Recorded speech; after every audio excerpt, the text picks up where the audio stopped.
Hello, everybody. Just getting set up at the moment. Just making sure everything's ready to go as best as I can.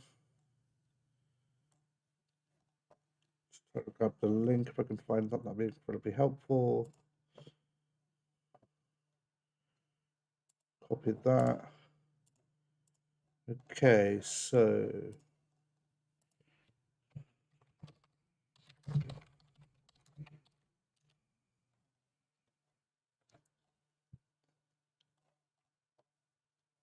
I should be live, just making sure that everything's correct first before starting. I'm a couple of minutes early, obviously, so I'd start at 2:30. And it's 3 minutes or so. I'm just making sure everything's correct, though. Audio levels, etc., should all be coming through properly. I think. Obviously, if there's any issues, please let me know. It's fine. Hello, Chunky. Yeah, I haven't done a stream in a while, and OBS has updated quite a bit since I did a stream. So I was trying to set this up as best I could, and it was a mess. I think I got it working now. Hi, Delta Willu. So yeah, just a couple of minutes before I'm starting, you probably just see the Giga Fusion static screen, I think, and me talking. If that's the case, please let me know. That should be how it is at the moment. I don't do live streams very often, because I have no confidence in myself, and I like to stumble over my words essentially. Hello, USSR. If the volumes are okay, please let me know, because I think they're okay on my end, but I don't know whether they're okay for people watching. It'd be just nice to have some confirmation that they are correct and everything is working. I'm just sort of making sure everything is working in the background, like the link's been pasted out, and anybody who wants to watch is here. Yeah, as the description says for this stream, I'm just going to be playing a few retro entries, a few ones that I've enjoyed and I just want to sort of play again. I thought I could always take some questions, give some live feedback as I'm playing them, and get a little bit more involved, because although I am a judge for the contest, I don't do things like this. Yeah, if you see static, that's fine. That's just the Giga Fusion screen when the ROM's loaded. That's perfect. Thank you for the confirmation on that. So yeah, I'm just going to be playing a few of them. I'm not going to be playing through all of them. I'm just going to be playing through a handful of retro entries. Mostly ones that I feel I want to go back to. And obviously judging them is Sonic 3 areas in the contest, unfortunately. I've played it before on my channel, the default Sonic 3 Air and my DA Garden Edition mod for it. So if you want to look for that sort of content, that's on the channel. But I'll be playing just retro contest entries for the Sonic Hacking Contest this year. That's all I'll be playing today. Okay, I'm going to get started. The first one I'm going to play is Sonic the Hackable Splash Hill demo by CHR Dutch. I've got the notes with me, but I know most of these notes myself now due to being a judge, so it shouldn't be a problem. Thank you very much. I appreciate that.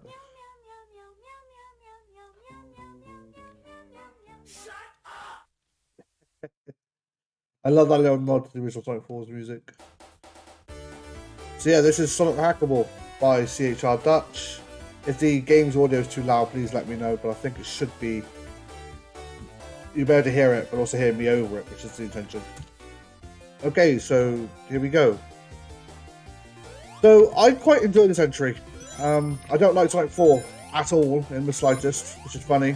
But this entry I really enjoy, mainly because obviously it's on the Mega Drive, and most of the time, I say most of the time, you can't really get that wrong. That's good, thank you. It's supposed to be loud enough so you can hear it, but not drowning me out, which is, I think I got to that level. But yeah, I love this compared to the original Sonic 4. The air dash is absolutely perfect. Where you get a little bit of burst of speed, it's not overpowered, and you fall out of the rolling after you do it.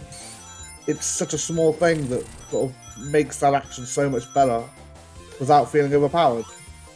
Like I just did there. Perfect way of being able to dodge an attack. and that one-up tune every time is just iconic, because obviously it's in Sonic 3 alone, but obviously Sonic 4 brought it back. I was actually pleasantly surprised when I first played Sonic 4 and that tune played for the one-up. I was not expecting it. Then obviously Sonic 4 went through a lot of development issues itself. Originally it was called Sonic the Portable, purely for mobile devices, and we all know how the marketing campaign for the game went, didn't we? So we ended up with Sonic 4 on consoles, which is a questionable decision in my opinion. Yeah, no, I agree with you, Sunky. The little animations that don't feel out of place, they feel like they've always been there. Like the falling, especially with the facial expression on Sonic. Let's see if I can do it properly here. Well, look at that. It's a bit hard to see, obviously, because of the shield and I'm underwater, but small little flourishes like that reinforce that, you know, it fits. And I really do like the fact that the sprite looks like an original one. Doesn't look hand-drawn. And again, there with the reuse of the same sprite with the falling from the spring, which I quite like. At least it isn't the Sonic CD one that I see plastered absolutely everywhere. I mean, the sprite works, but I'm so sick of seeing it at this point. Especially from, you know, spring animation to the Sonic CD falling straight away. Yeah, same here. Oh, but yes, I don't panic when I'm underwater, but when the drowning countdown starts, I always get, so even now, a little bit tense, a little bit worried that I'm not going to make it. I think that proves that the small little tune has stood the test of time, if I'm being honest. Oh, yeah. That's exactly the animation I'm talking about, the I'm out of here animation. I really don't, like, it works in the context of Sonic CD, but I don't see the use of it in other games. I'm deliberately avoiding the big rings because I know the special stages are just the Sonic 1 special stages, but with different layouts. And, but being honest, doesn't interest me that much. I know they've changed, but I don't really want to play them, so I'm avoiding them for that purpose. And everybody's favourite little object here, the booster. Wouldn't be Sonic 4 without putting a few boosters in, would it?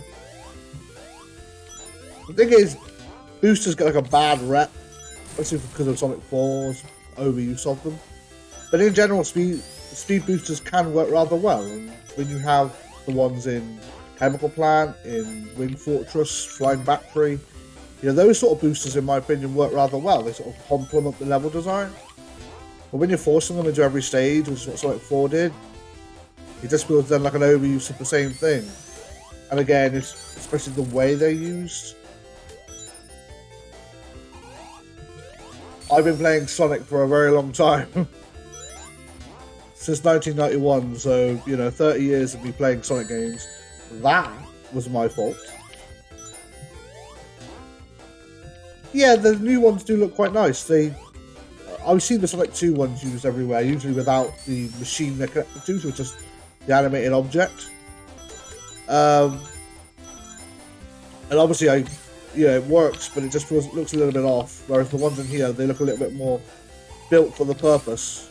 But obviously, with the bottom part of them, and that was my own fault. Oh, that was just really bad placement there of my jumping. See if I can not die this time on that jump, because that was just the worst thing to happen right there. Ooh, I nearly did again. That rock is somewhat helpful in stopping you from dying, but at the same time not helpful at all. Because you come from that curve straight into the area and you go straight over the rock, so... Okay, that was quite easy. Unfortunately, that's the end of this, because it's just a Splash Hill demo. But if this demo is anything to go by, and the rest of the project is worked on to the same standard, the same, level of professionalism that we've seen here, I think it'll be incredibly enjoyable.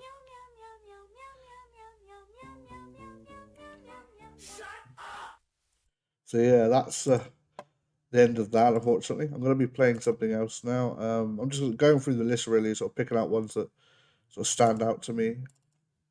So here we go. This is Sonic Sunventure, which should be working. Yeah, some of them are just demos, and that's what happens in the contest. Some people just submit demos for things they're going to be working on later. So this is, like I said, Sonic Sunventure by Scrapbrain. Scrapbrain has been showing parts of this off in SSRG's Discord as it's been developing. I quite like it. There's some interesting concepts, premises in here. Oh, 2 lives. This bridge should probably be moved over a little bit. It looks like it's offset, but apart from that, quite a nice idea to hide a couple of walnuts at the start there. I like the use of the flowers. I think they're from Chaotix, but please correct me if I'm wrong. But yeah, I mean, apart from that, it's still mostly Green Hill Zone. Does it have a spin dash? No, it doesn't. And there's no problem with that because, as I've said before, I have no problem with the Sonic 1 hack that has no spin dash. As long as the level design, the level layout, is built with the fact that you have no spin dash in mind. I don't have a problem with that personally. In fact, I feel like if you're going to be doing a Sonic 1 hack and you want the focus to be on pure, a bit more on towards the platforming side of things, and forcing the player to accumulate their own speed, then go for it. See, I like that. You run fast for a very long time into a rock, so there's still speed. It's not like the speed has been taken away from you. That was my own unfortunate fault in jumping up there. So, obviously you just heard on the top of the screen and the monitor that I just broke there. This is the tunes from Socket Time Dominator. That, in case you were wondering, of course, you probably already knew that already. But I don't know how I feel about the use of them here. Like, they just feel really out of place. Like I get that it's Socket music, and Socket's very similar to Sonic in concept, but I just don't feel they fit the level that well. Well, yeah, that's a good point. Sonic 2 doesn't technically need the spin dash either. I think there's like a few areas where you almost required to use it, but it's not a necessity. It's a nice ability to be able to get to a faster speed quicker. I'll give the ability that, but I don't use it unless the game sort of facilitates it. And if the layout is built around the use of spin dash to get up steep slopes with a little way of being able to, back up and gain the speed yourself, then that's fair enough. I don't have a problem with that either. But I just feel like a lot of the time I see like criticism saying Sonic 1 needs a spin dash, and I'm just like, well, you could say that about any other ability though. You could say, oh, why don't they have the peel out? Why don't I have the insta shield? One of the better abilities, in my opinion, is the insta shield. Because I feel like it's a skill versus reward ability. Being able to master the use of the insta shield to break certain enemies like Orbinauts, for example, that's always quite. You're getting the timing on that down is quite. It's not easy. That's the best way to put it. But once you learn that and being able to use, say, the insta shield in Sonic 3 to blitz enemies that you couldn't usually blitz, it's quite satisfying. Put it that way.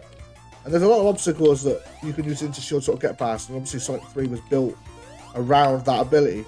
There's a lot of obstacles where you'll use the insta shield to save yourself, and it will work just as you expect in your head.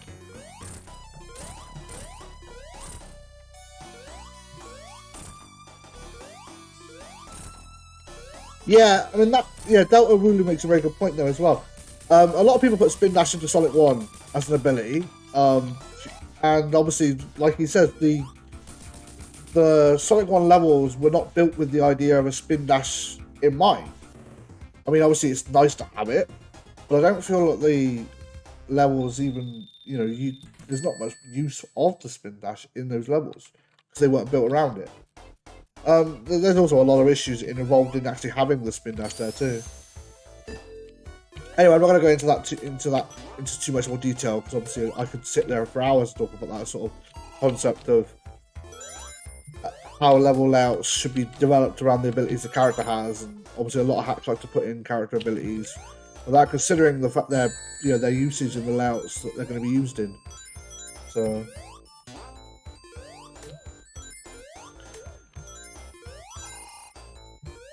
this is quite a nice looking stage, if I'm being honest. Obviously it's still Spring Yard, but I do like the nods to what is it? Collision Chaos, I think. I think it's Collision Chaos Past. With the background, and obviously the water effect at the bottom here is really nice. Not something I've seen very often.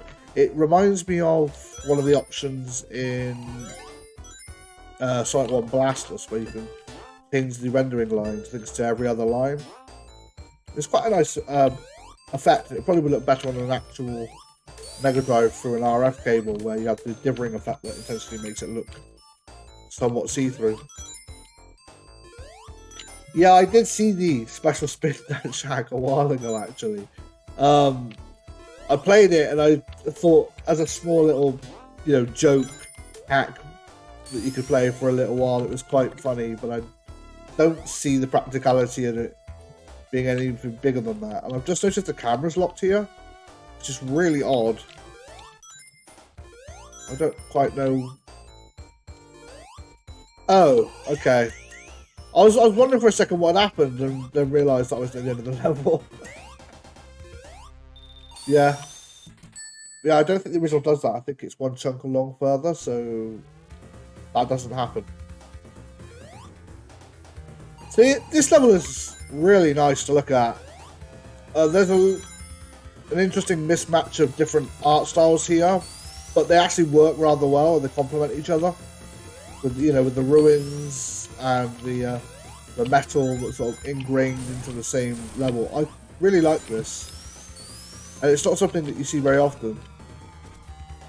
Although these spikes look really strange at the fact they're only in the top part of the stairs. I think they should go back to where they were in the middle. Personal opinion, of course.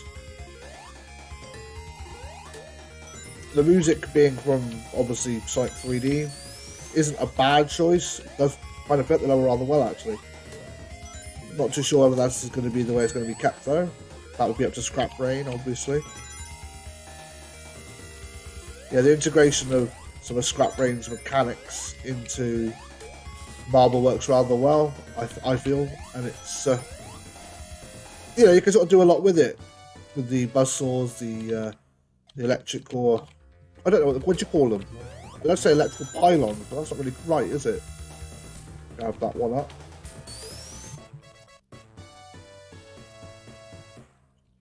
Yeah, so I know the music isn't correct. I don't know the musical terminology for that stuff, but it's... I think you're referring to the drums, aren't you? The percussion? That's what you're talking about.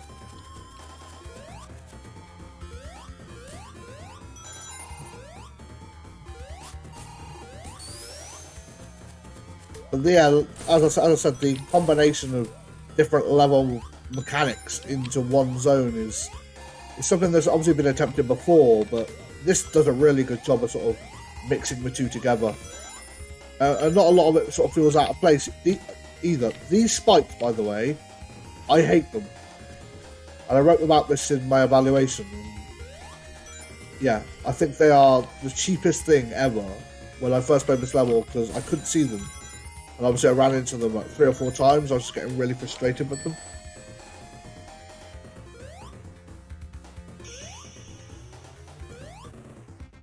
That's Scrap Ruins. I realised I had the word scrap about 20 times, by the way, playing that. Scrap Brain, Scrap Ruins, the level, Scrap Brain. And we're in Robotic Relic. And at this point, I actually want to turn this hack off. I know that sounds really bad, but my experiences with this level are just not fun. I don't know where to go. It's confusing and it's samey. I like the Sonic CDR. It's quite a nice use of 2 different time zones together. But I'm not a fan of the level layout here at all. It's long and it's maze-like, and it's not very clear where I'm supposed to go.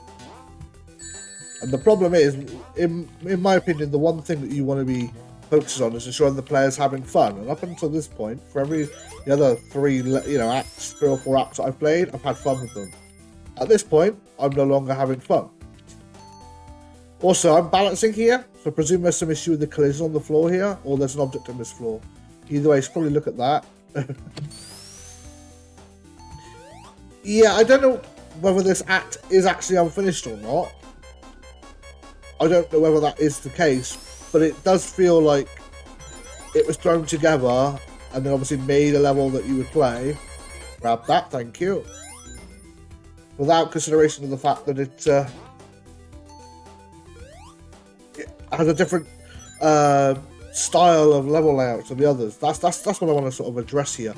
But the other ones are sort of have this flow to them that feels quite natural.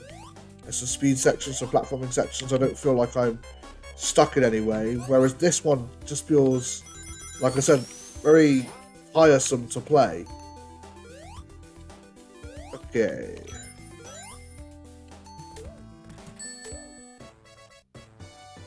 I picked up something behind the wall there, but because obviously the icon that comes out of my monitor is behind in front or plain background, I can't see what it was. Could have been anything. Oh, that was incredibly lucky. It's not the first time in this level. So, hiding monitors behind foreground elements is obviously not anything new. But if you're going to be doing that, I feel like you still need to be able to see either when you're hitting the monitor what's in its contents, or at least seeing what you're getting from it after you've broken it. Because otherwise, like I said, I have no idea what that. I still don't know what that monitor gave me. Did it give me rings? Did it, did it give me another life? I don't actually know. Unless I'm keeping an eye on the top left counter when I'm hitting it, there's a complete mystery to me. Yeah, that's the thing. This level reminds me of Sonic CD's sort of level out philosophy, but in a bad way. Whereas with that, obviously, there's some puzzle elements to the level layout, but you still roughly know where you're going. With this, I seem to get lost a lot. I know you've got to go round in a loop, though. That much was made clear after I played it a lot during testing. For the evaluation. So roll down here. I think now I have to go back where I was. I think. I'll find out.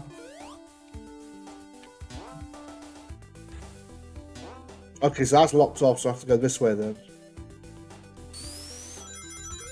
Yeah, there's an arrow here. I'm going the right way. I hope. Probably.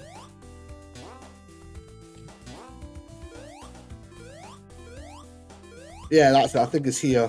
Yeah. It's only now that I've done it like so many times and finally figured out where to go that it's less of a problem. But the first time that I played this, I remember getting a time over because I had no idea where I was going. And we just took the good old Sonic 1 final boss. Nothing really changed here.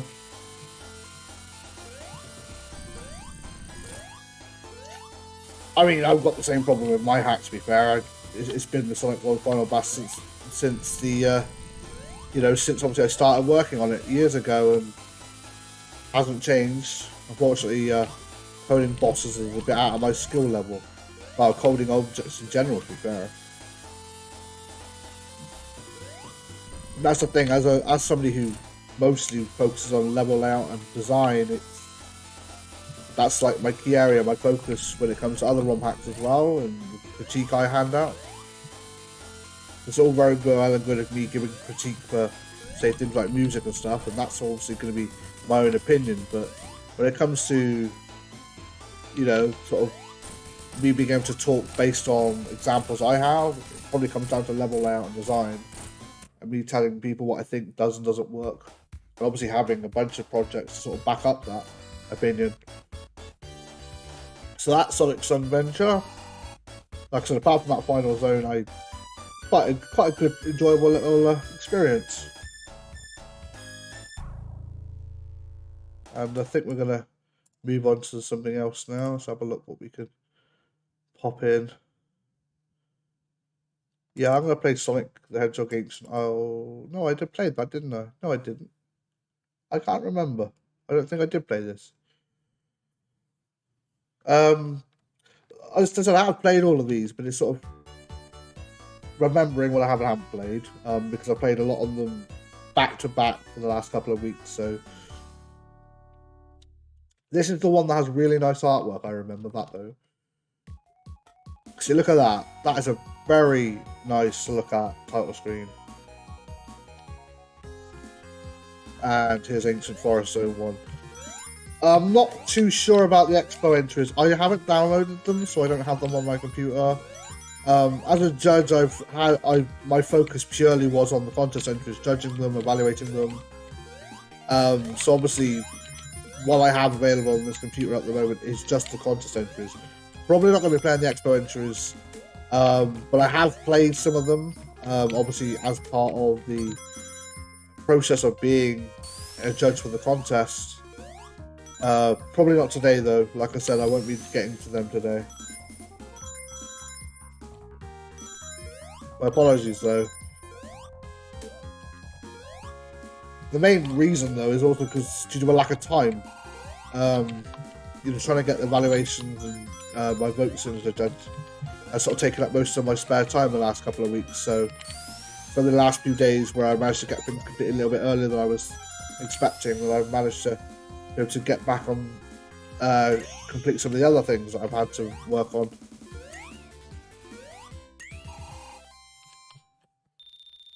As the entry notes for this entry says, it's sort of like, this really is a hack which is like no frills, nice new artwork, the level layout's rather clean. Yeah, it's just fun to sort of play through as a new experience, while also like being able to like not focus on it too hard. This is going to be like a bit of a hard thing for me to explain, but one of the things that I like about hacks like this is that I don't have to think too hard while I'm playing it. And most of it's all just muscle memory and movement, jumping, enjoying the atmosphere of the music, the artwork. Whereas when you get some of the other projects that are a little bit hard, go a bit hard, is the best way to put it. The music is a bit heavy. The area where you purely focus on bosses or focus on really hard difficulty that require you to put a lot of focus into. Whereas something like this, you can just sit down casually and play, and it doesn't take up too much of your concentration level, and I prefer that sometimes. Especially today, I just wanted a nice chill stream, sit and play some of the entries, and I was going to play some of them anyway because I didn't have much on this afternoon, but I thought, well, why not stream myself playing them, and then obviously people can say things while I'm doing so. But also, maybe it'll give me motivation to go back and work on my own projects from next week.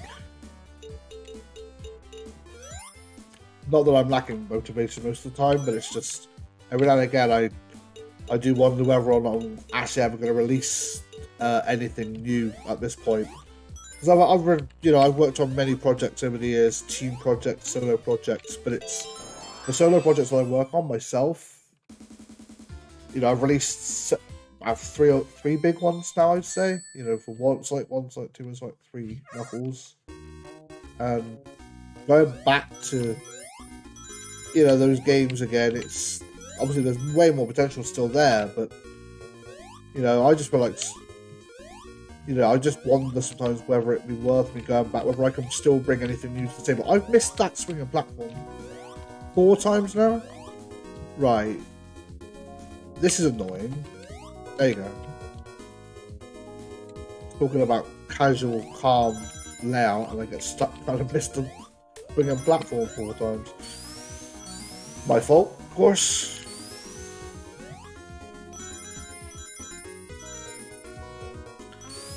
I think this is another one of the entries that has no spin dash as well. Am I right on that? Yeah. But then, like I said before, the level layout doesn't facilitate the spin dash. Works rather well without it.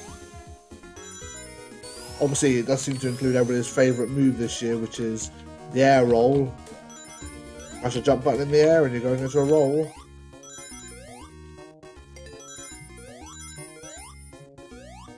Oh, hi, Spanner. thank you again for letting me do this. Like I said, it's just a spontaneous thing where I was just like, I want to play the entries anyway. So if I'm going to sit and play them, I might as well play them on stream, and then people can obviously give their feedback while I'm playing them.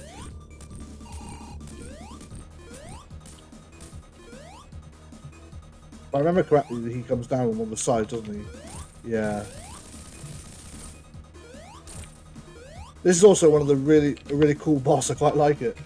It's simple in its approach, but it's something different than just Green Hill Zone's Wrecking Ball boss that I see so often.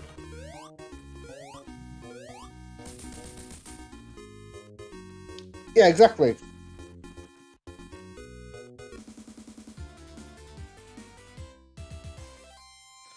I'm resisting the temptation to hum along with that every time it plays at the end of the level, by the way.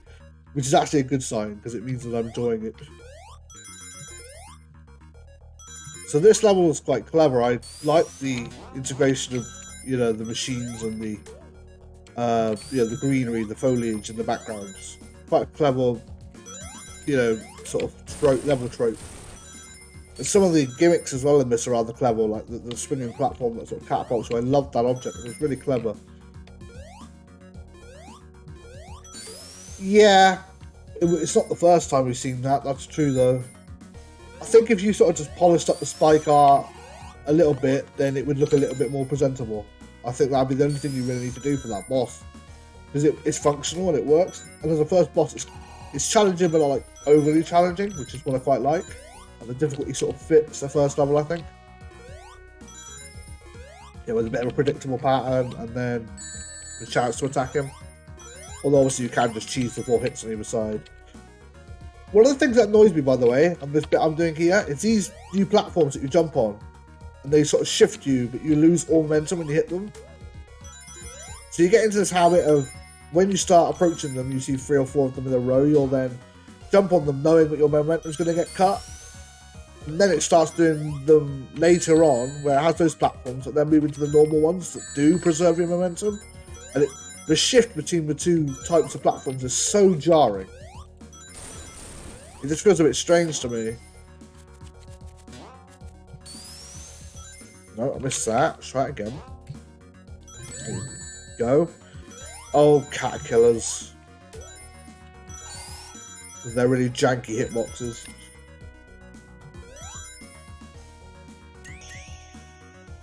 Yeah, I think they are based on them. I'm not too sure whether they are the same object. But yeah, being able to, but cutting your momentum like that when you land on them is very, like, it works if you see 3 or 4 of them. But then when you, like I said, later on, you then get them mingled with other standard platforms. But that one was weird. It's really hard to stay on that one that moves really fast as well. So we just take our time. Going across these ones. I quite like the tunnels as well. Obviously, there's not much variety, but it's fine. I think it doesn't need it for this. Yeah, the ones that shift like that carry on with your momentum, like I said, they're a little bit jarring. But it's fine. It's not like the worst thing in the world. Also, I don't know how I feel about these block puzzles. They're clever, but at the same time, they're an absolute pain. And they take ages. I remember seeing some people stuck with them on some of the other streams of the week, and I can see why. Especially if you're not like overly familiar with the fact that you can, the very generic block puzzle from Marvel Zone sort of works the way it does. Also, pushing a block over a moving spike is something I wouldn't encourage. Yeah, you've got the same blocks here that are singular, that fall from the ceiling. And I think that's part of the problem, is they share the same art. So I'm expecting them all to have the same sort of behaviour. Then I guess that's sort of on me, because, the original doesn't do it. So this one now shifts across lava, and then falls. I think there's 2 variants of the block that do that as well in Marvel Zone. There's one that shifts across lava and falls, and then there's one that shifts across the lava and then stops. And I think it's because they sort of function slightly differently. Like one just is set to go horizontally until it hits a wall and stop, and the other one literally goes across the lava and then slowly sinks. It might be a different object ID. I'm not entirely sure, but I think there's two of them.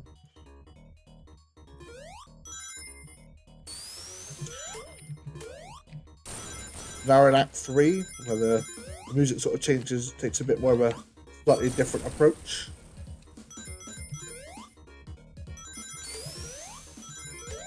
And again, you're seeing more of this machinery intermingled with the greenery. And there's quite nice artwork, to be fair, with the simple, like, 5 or 6 colours, I think, at most in play here. It's quite nice. And he got hit with a bat brain there. That's the thing, I usually call those bat badniks Bazaran or bat brain, because obviously they were called both in the UK, because consistency. Oh yeah, that thing doesn't come up unless you drop down to see it land on the Switch. I don't know whether there's a preferred name for the bat badnik, but usually Bazaran or bat brain, whichever one that you feel like going with at the time. Oh, okay, I thought you could carry on through there, never mind.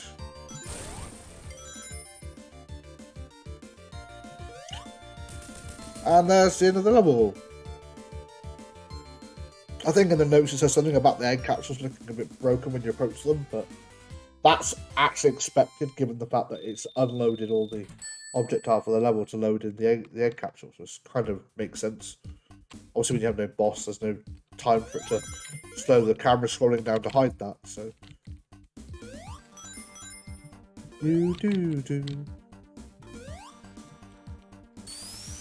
So obviously, first impressions of this level reminds you very heavily of Dust Hill Zone, which is not going to be called Dust Hill Zone, it's Sand Shower Zone. I know someone's going to say it in their head, or in the chat, feel free. But, yeah, I quite like the look of this level. I don't like the ring gimmick, though, where I'm losing rings underwater. I think that needs to be just gotten rid of. Doesn't help that it's the same sound effect for rings actually picking up a ring, so it's hard to differentiate what's actually happening. When I first played this level, I remember getting very confused. I was like, why does the ring sound keep playing? And obviously I'm not paying much attention to the ring counter, so I realised my rings are going down. Wow, that was terrible jumping on my part.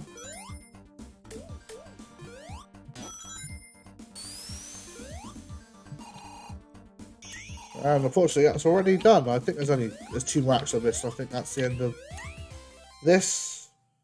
But yeah, it's quite fun. Like I said, it's quite nice to be able to just sit and casually play through it without having to, without the stress and the pure focus that's required by some of the other entries. But I will be playing some of those. Don't worry.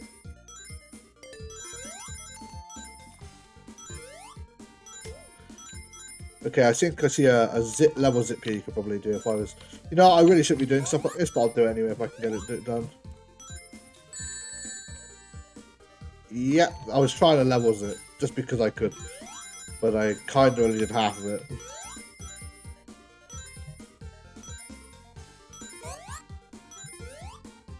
Yeah, I know that I've seen that in Discord recently, where people have said, "Oh, yeah, it's not Dust Hill Zone, it's Sand Shower Zone." I'm like, I don't care what it's called.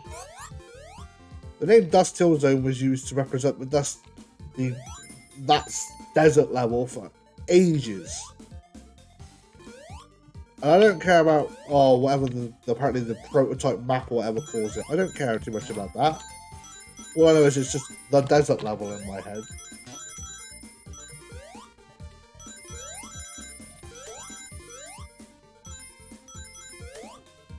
Blasted Burrow-bots.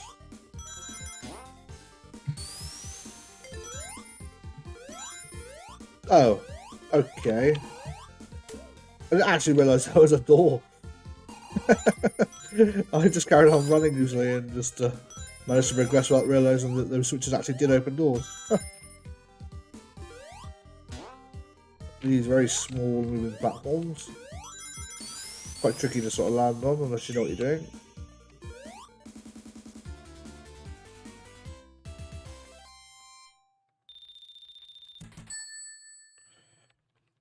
Also, I'm going to say this, by the way. It's not meant in any sort of negative or malicious way. I'm going to give that sort of addendum first before I say it. But props to anybody who sort of does streams for the contest, okay? Seriously, like, props to you, because this is... I don't do streams, like I said, very often at all, right? This is one of the few that I've done in the last year, if ever. There's less than 10 on my YouTube channel. And it takes a lot of like setup, a lot of work, a lot of concentration to shift your focus to many different things at the same time. So obviously I've got the game that I'm playing right now, the chat that I'm keeping an eye on as well for people who are giving me comments. I've got the notes open on another section of the window in case I'm missing anything or need to reference things. So my focus is now on 3 different things at the same time, minimum. I'm also keeping an eye on the stats for YouTube to ensure the stream stays up, because I have no idea whether that's going to drop. So my focus is already on 4 different areas, and I do wonder like how much skill it takes to ensure you do streams on a regular basis, say 2-3 times a week. Like, that's quite like, I can understand how that can be like mentally exhausting. I can understand that. The only reason I'm bringing this up as well is because I've seen some people complaining about like streams in general this week for the contest, and all I want to say is like, unless you're doing streams yourself, no sort of the amount of effort and skill required into getting the stream working, you know, it's a lot of effort, a lot of, you know, concentration required for that sort of thing, to have your mental focus in 3-4 different areas at the same time. So just sort of consider that maybe if you're one of those people who complains about streams and in the future and goes, hang on a minute, yeah, they're trying their best, and especially in the limited time they've got. So yeah, I'm gonna change game now. Before I change game, does anyone have any suggestions or recommendations they want to see me play from the retro list? Because I've got them all here, all the retro entries. So if anybody wants to see me play anything in particular, let me know. Otherwise, I'll just play one. And if you answer too late, it's fine. I can obviously come back to it afterwards. Because I was thinking probably one of the hardline team ones. Okay, yeah, go on. Yes. Yeah, I'll do that. I'm playing Sonic 1 Definitive by Inferno and the team. Radiant Nexus. There you go. It's on the screen as well. Team Radiant Nexus, I'd give you kudos because I do enjoy Sonic 1 Definitive. Acts 2 has an absolutely fantastic remix that I could listen to all day. So I love how clean everything here is as well. I mean, look, even just this menu screen, it's just very clean. Yeah, I'm not going to change anything. I'm going to keep the Mega Drive Spin Dash, and I keep the Strike Peel on. Also, for those who are questioning why it's called Strike Peel, basically it's the Strike Peel is basically Spin Dash, but it's from Sonic Triple Trouble, where you have about like a second of invincibility after you release it. It's quite clever in the fact that obviously you don't have to immediately roll from the peel out. It's quite a nice little move, and I quite like its inclusion here instead of just the generic peel out. So we have Sonic 1 Definitive. The first time I played this, I was like, oh, it's just Green Hill Zone with slightly modified artwork. I think everybody had that first opinion on it. Oh, it's just Green Hill Zone with slightly different artwork and a different layout. And oh, yeah, give it a couple of minutes. That's all I can say, just give it a minute.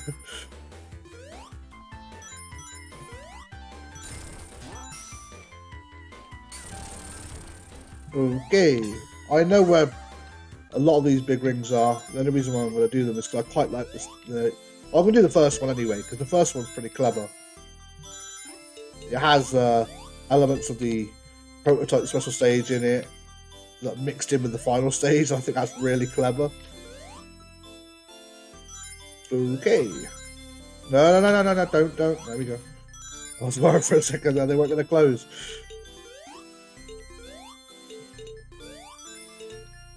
And if I can just jump and grab the emerald there. There we go. Perfect. There's probably going to be some latency between me saying things and them actually happening, so my apologies. I don't know how bad that is. Could be anything up to upwards of like 10 seconds, and if it's that bad, my apologies. But in testing, it didn't seem that bad, so...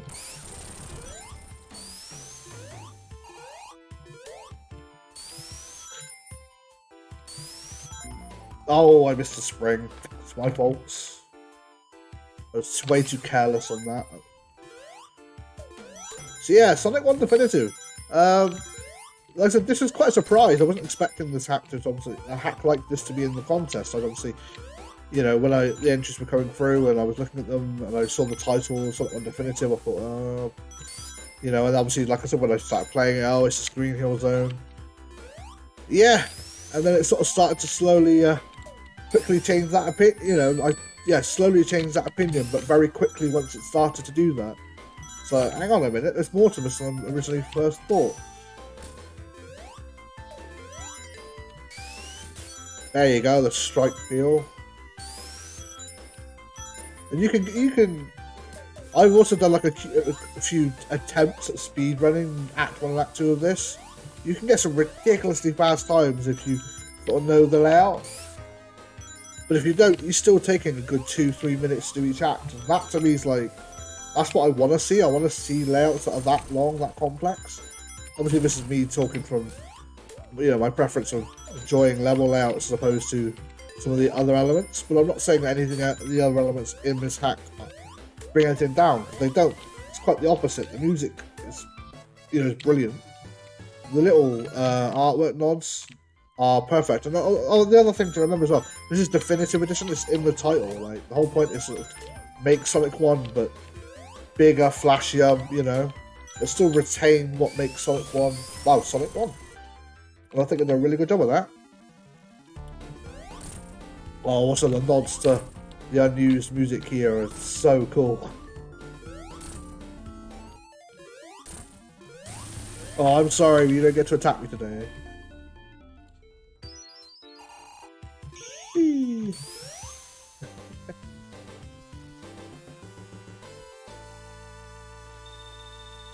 Also really like the background design of the underground here. Simple design, but it works really well. Using sort of some of the existing tiles, but also new ones.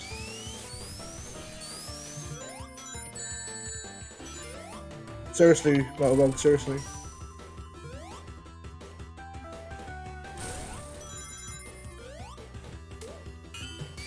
And obviously you get this very sullen, somber version of Green Hill Zone that I really like.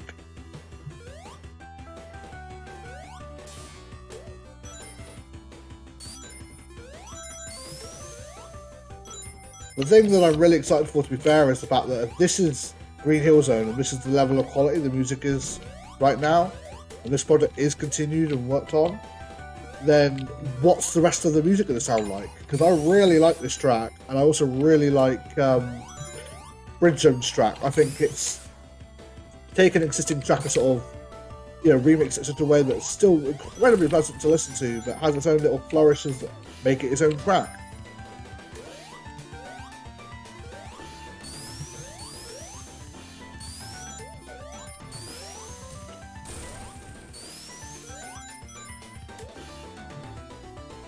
Right, let me just try this. That's not what I was trying to do, but oh, I've broken it anyway, it's fine.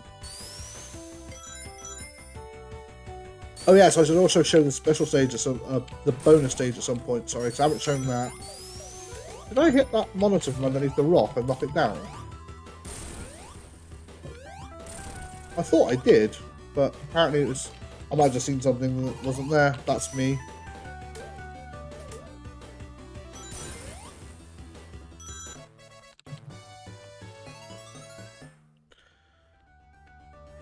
I swear this background is sort of has like a couple of influences from Sonic Mania, I think, but it looks really nice. Like a closer version of the original layout in the first place. I'll put that rock there, do that, roll this rock here, jump, and then just do that, which is really cheap, I know, but I don't care. You could use that obviously a lot in a lot much of a a much worse way to zip across a lot of the level, but I wasn't going to do that. I'm pretty sure that, you know, it's something that can easily be fixed as well.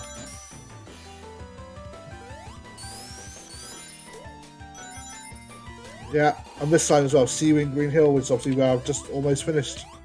Even that's a small little nice thing that I like to see. Oh, yeah, this tunnel is really weird. If you hold left, just hold left like I'm doing now, and you can get stuck on this spiral thing, literally rolling forever. It's really odd. And then if you hold right to get out of it, and eventually Sonic will fall off. I say eventually, I'm kind of stuck now until he falls off. No, there you go. Yeah, Sonic can get stuck on those. I know I do, I know, I'm gonna grab. There's one before the boss, it's fine, it's fine. Okay. There you go. There's one here. So, obviously based on the Sonic 1 bonus stage, but now 16-bit, and obviously including some extras like shields and, you know, little extra extended layouts. We have the bonus stages from Sonic 1. Master System Game Gear version.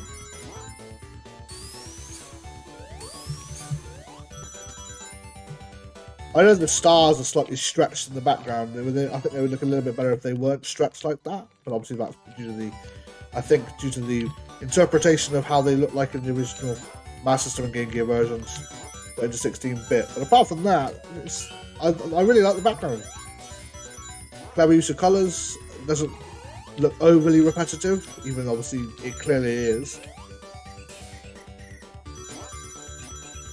And also you can get a ton of rings, and if you're that kind of person, which I am, I have easily hit 999 rings in Act 1 and Act 2 because these bonus stages keep on popping up a lot.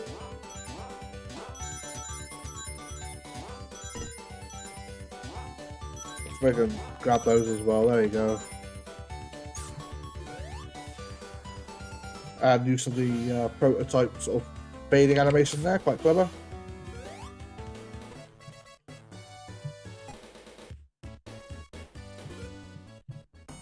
Come on, Robotnik. It's a shame that this boss is the same, but then, given the circumstances, the ROM hack that we're playing, the title, it kind of makes sense that it is just Eggman with a Wrecking Ball, really.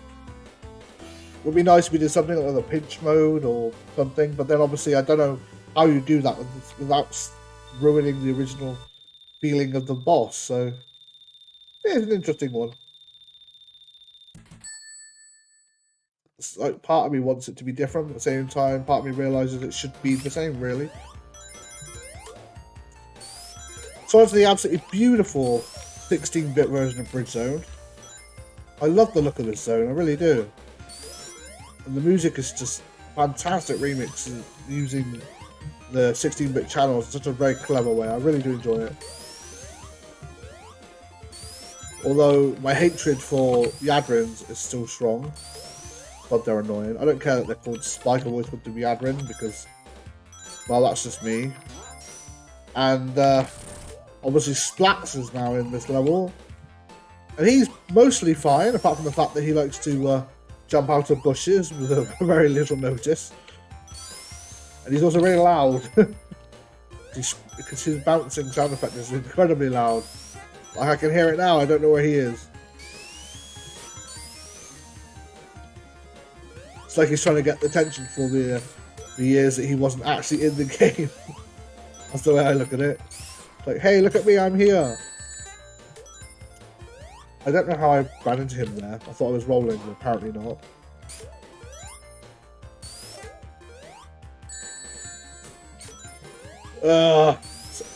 Keep on hitting the perfect part of the slope in the ground to literally lose all of my momentum. Yeah, it's okay. I know you're around somewhere.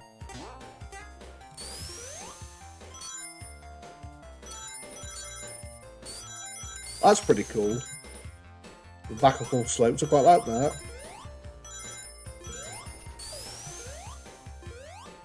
Although somebody did remind me that obviously if you're going to be following the original Master System's ideologies for Bridge Zone as the original Master System and Game Gear versions did, does this mean we're going to have auto-scrolling in Act 2?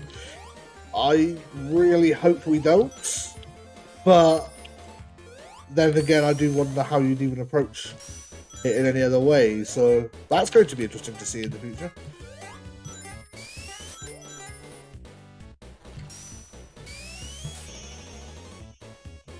And unfortunately, that's Sonic 1 Definitive Edition pretty much over. It's incredibly fun though, I do enjoy playing it. I've had a lot of fun revisiting it over the last couple of weeks. And yeah, I really do hope they continue it, because it's really good. And there we go. So yeah, if anyone has any, like I said, any preferences to the next game, let me know, because otherwise I'm just going to pick them up from the list as I see, as I scroll through and just pick one. Let's have a look there.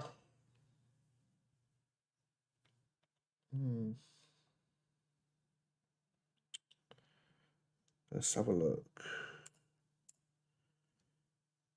Yeah, go on then. We will play Hellfire Saga for a bit. I'm not going to play all of it because I know how long and how much content is there at the moment. Yes, I'm skipping things as well. My apologies. But obviously, Hellfire Saga. I don't think this needs any introduction at this point. I'm going to quickly check to make sure the settings are all correct. I'm going to turn the flashing off because that hurts my eyes. It's a bit intense, but that's it. So Hellfire Saga. I think this ROM hack and I have a very interesting love-hate relationship. I like what it's trying to do in places, and at other times I just get incredibly frustrated with it. So to start off, the artwork for Sonic is fantastic. I love it. I love the level, the artwork for the level. I love the fact that the theming is pretty much on point throughout the entire hack. So the music fits the environment, the levels look like they're supposed to, they fit the theme. But my only problem is, I have literally absolutely no interest whatsoever in Sonic being in a game of this theming. Like, the Sonic and the horror themes put together just does not appeal to me. And that's part of the problem I have with this hack. Like, it doesn't appeal to me in that way. It's a bit like, I'm trying to think of like a good example. I think it's a bit like the difference between people playing, Sonic Advance 2 and Sonic Advance 3, kind of. Like, they're both really good games and they're both enjoyable, but they're both also two completely different games. And I think that's part of my problem with this, is, like I said, this doesn't appeal to me, Sonic being in this setting. It doesn't, like, I like Ghouls and Ghosts, so I've never been the biggest Castlevania fan. Horror films don't really interest me, so Sonic being in this environment is probably the reason why I'm not overly interested in this. Like, it's interesting, you know what I mean? It's like I said, it's thematically correct in almost every sense in what it's trying to achieve. You know, everything fits, you know, to a T what it's supposed to be doing. The music, the environments, even the cheesy storyline. It feels like that cheesy horror B movie you'd sit and watch like with your friends on a Friday evening or something. And that's great, and if you love that sort of stuff, you're going to love this hack. But my issue with it is that I have no interest in that genre. And that's literally the only thing that I really have a problem with. I love the fact that you have so many bosses, but I just don't care for the fact that they're horror themed. I don't care for the fact that they're in Ghouls and Ghosts, Castlevania, that sort of nod to it. I mean, and I don't want people to think of that sort of, you know, my opinion on that sort of thing is detracted away from the amount of effort, the amount of polish that's in this hack, how they've managed to maintain everything in the same theme. Because they haven't. It's there, and it sticks to that really well. And I want to give them props for the amount of effort that's put into this. But like I said, I just don't have that interest in that genre, that theme of horror, and that's what sort of detracts me a bit sometimes from it. Because I want to sit and enjoy a Sonic hack, and it is a Sonic hack, but I feel like it's a Sonic horror hack, and it's a bit hard to explain, like my thoughts, my reasoning on this, but yeah, I don't know what it is, but I enjoy playing it at times, and other times I'm just like, Oh, here comes another horror element. Yeah, you know what I mean? Like, for example, this cheesy story that I really don't care for. I mean, it's nice, but I don't care to sit and read it. It's funny, I have the exact same problem with Sonic 3 and Knuckles Epilogue.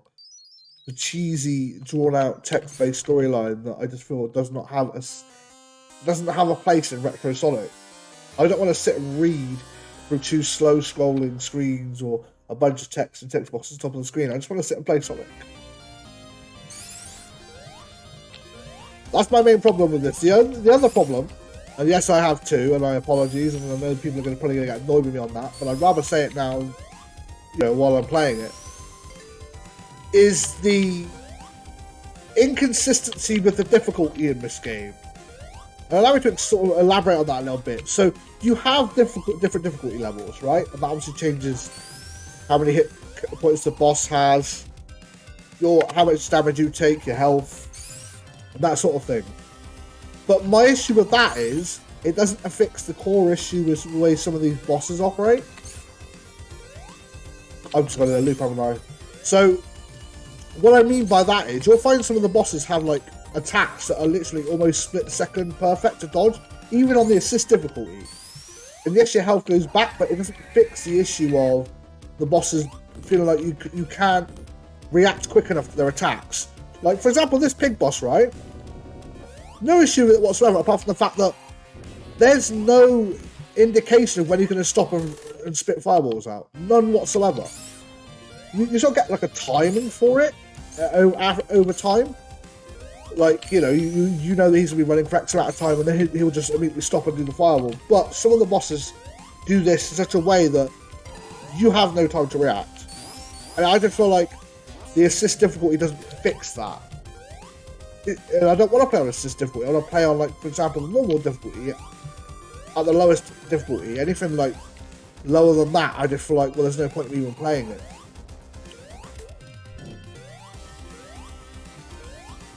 I mean, that's probably part of it as well. Invisible Sun, you made a good point there.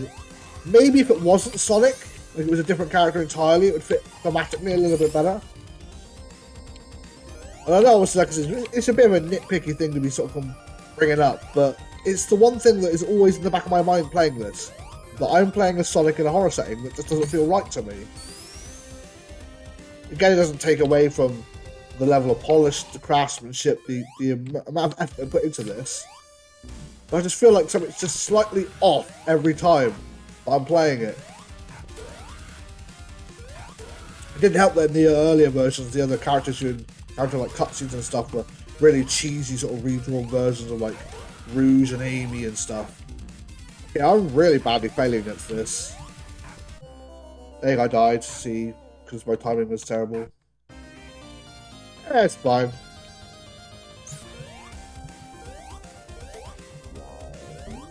Obviously, back on, as I was talking about the other characters that sort of show up in the story, they're a bit better now, they're a bit more fit better for the theme, but I still feel that in my mind somewhere, I'm still remembering that you've got that character that shows up that is just a recolor of, like, Amy or something. It's a bit hard to sort of get away from that after you've played so many different versions where the characters were that. Okay, those actions are really annoying, but obviously boss has been cheesed pretty much at this point, thanks to iframes.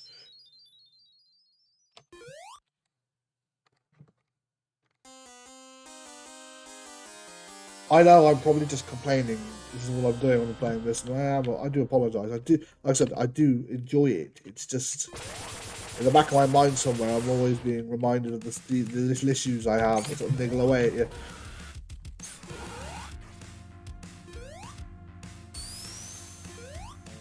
I will say this level is really nice though.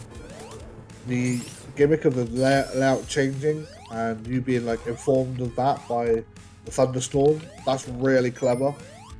It's not something you see very often, and I think it's done rather well here. If you have the flashing on, it kind of makes a bit more sense because obviously the screen flashes with the lightning strike.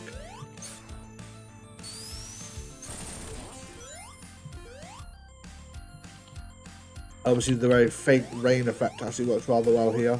It's not like in a lot of hacks you see, like, if people implement rain, they implement it really strong, or none at all. And I understand why, but I think like the very light rain here looks really nice. A really good job on that. It's such a small thing as well. I walked into him, that's my fault entirely.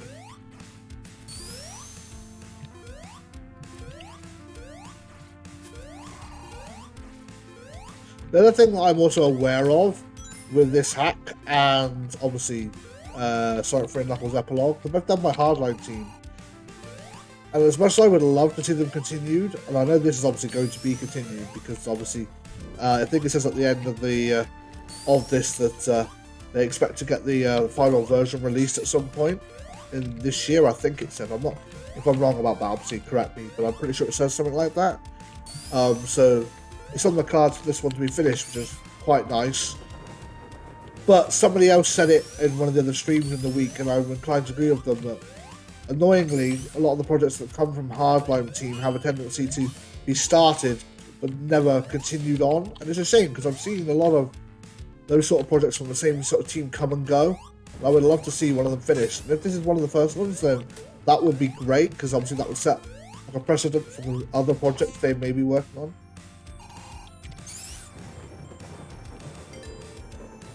I mean, I understand how much work goes into a project like this. It's not simple, especially when you're doing like a whole, a whole brand new game, with X amount of levels and artwork, music. I understand there's a lot that goes into it, and it's going to take a lot of time, a lot of effort, a lot of people. You can kind of do it on your own with one person, but it's a lot harder. And being able to actually finish a project and put it out there and go, yeah, this fully completed project is done by us. Yeah, I can understand how there might have been difficulties that would have stopped that possibly happening in the past, but yeah, to see a fully completed project from Hardline team, I think would be to their benefit too, because then they can turn and go, yeah, here, we've got this fully completed project we've released, and here's proof of us being able to complete a whole project as a team.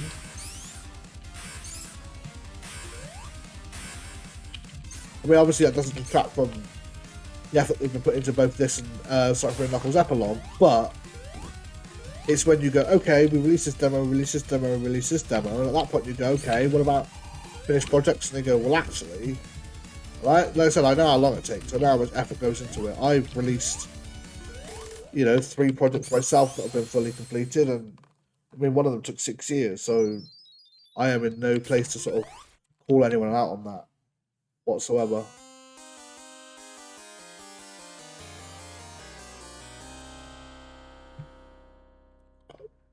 I do like the text there, actually. The sort of very old-timey, over-exaggerated font with the extra, curls and lines. Yes, more story that I really don't care too much about. Okay, I'm probably not going to be talking very much about this boss because that's have to focus on this.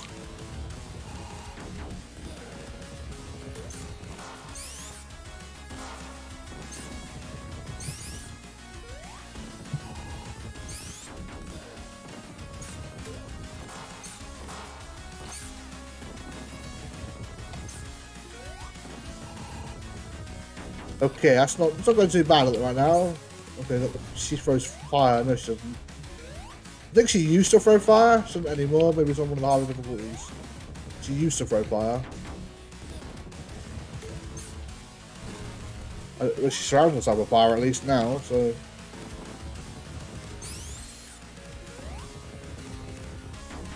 I don't know whether there's a faster way of doing this, but this is sort of the method that I've always used against this boss.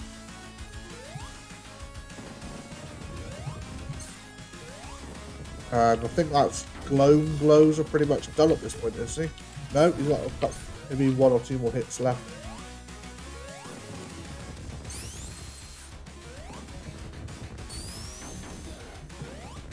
Go on then. 1 more, I think. I'm guessing at this point, because there's no hit point counter, so I have no idea how much health he actually has. Oh, that was bad timing on my part. There you go.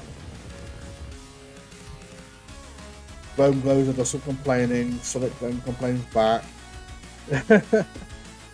Reminds me of the Red Hot Sonic stream I watched yesterday where he was just ad-libbing the cutscenes. It's not like that. No, it's more that I just don't. I don't care too much for the cheesy storyline. Like this, okay, they're both there, whatever.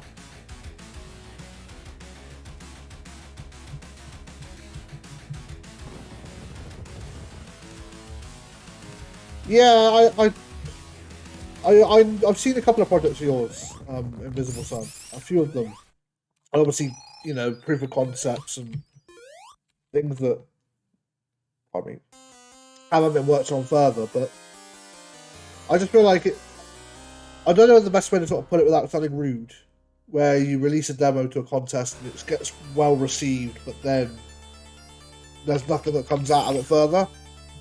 Like, to me, that's a bit strange. It's like there's a potential here and people like the idea, so why wouldn't you continue it?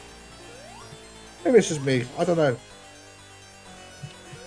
Annoyingly, we still have redrawn rouges here, which I hope get replaced with something better in the future because they look so out of place.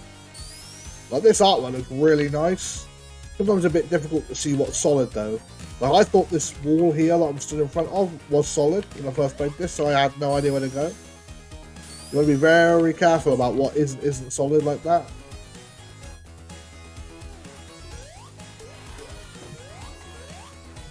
And to Carl knockoffs as well.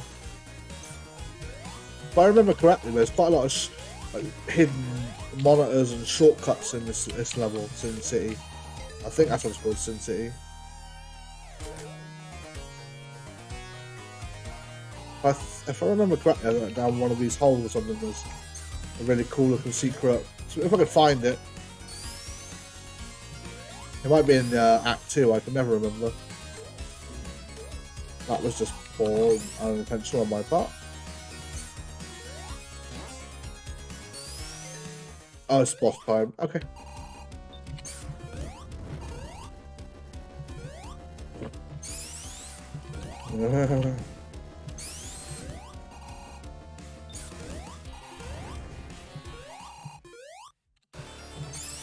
Well, he was taken care of, no problem.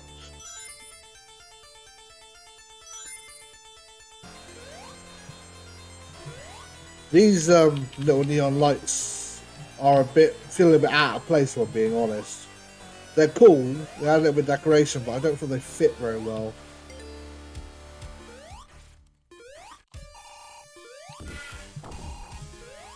I think this is, yeah, it's something like a general, supposed to be succubus, isn't it? But it's basically honey. The demon honey. Another one of these objects that reminds you, it's definitely worked on my hardline team, because they work in the same way as the bombs in Sonic 3 and Knuckles Epilogue. With the explosions sort of rise up from the ground using the same artwork. There's nothing wrong with that, but it's clear that it's worked on by the same people.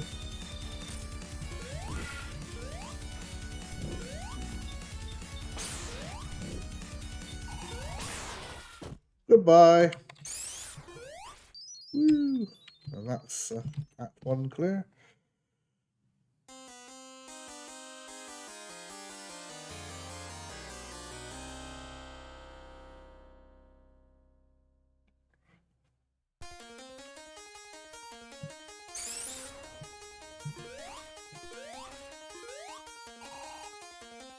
Well, obviously another thing I need to remind myself is the fact that obviously this is the hacking contest demo version. This is still being worked on, and by the sounds of what the information that's been handed out, this is expected to be completed like later this year or even start of next year.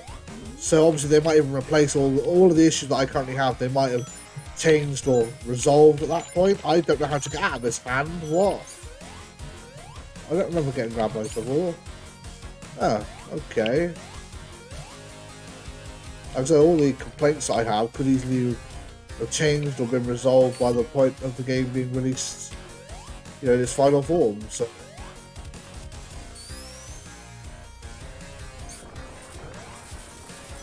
I quite like this section, to be fair.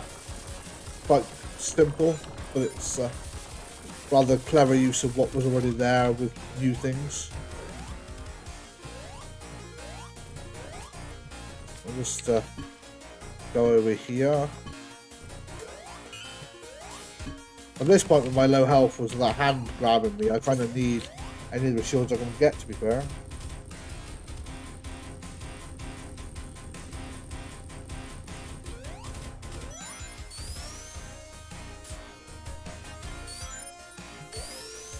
This is another one of the layouts that I found a little bit confusing when I first played it. I didn't really know where to go. Again, because I thought the things that were walls weren't walls and vice versa. So something to sort of be aware of, especially when you're like implementing like custom art into a new level.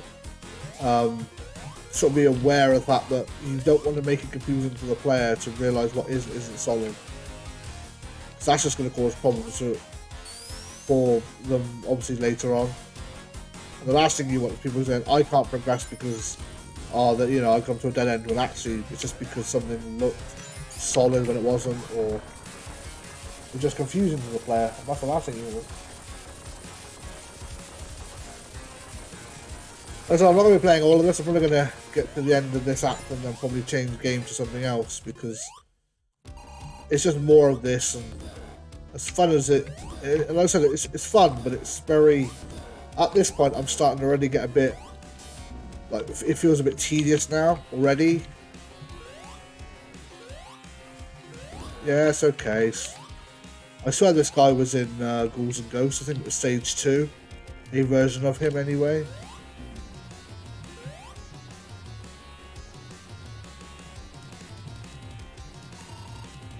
Just try to focus as well, that's the problem.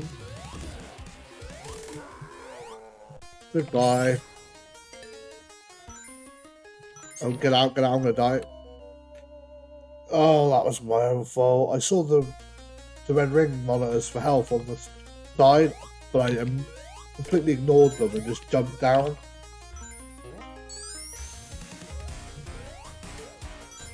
I have no problem with taking the blame if a poor decision was made and it was my own fault.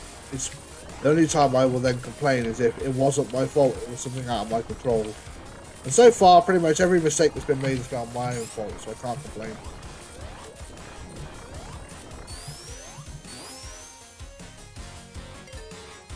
Okay, I think you put that down there. And then you have to come in this really weird spin dash up here. It'd be nice if there's a way of getting up to that thing without having to do an awkward spin dash on that corner there, but... No. Oh, this is bad. This is really bad. No, I need to go to the right. Ooh, that was lucky. I actually thought I was going to die there, but I didn't. Okay, so...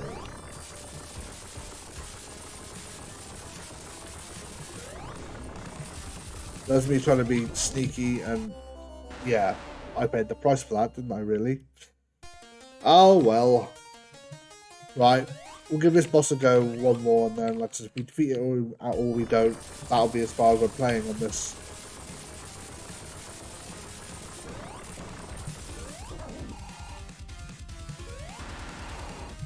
And just grab a few instant shield hits on him.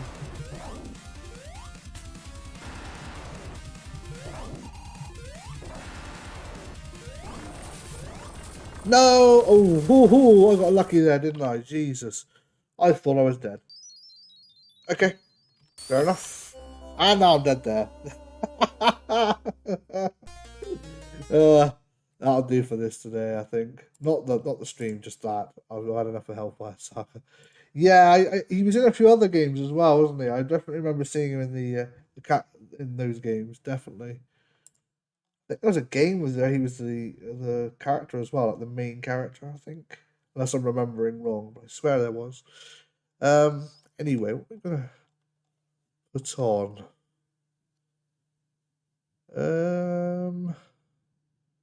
Let's see.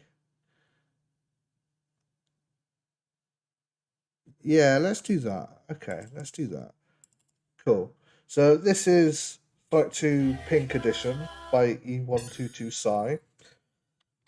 I'm going to be playing, what's it called?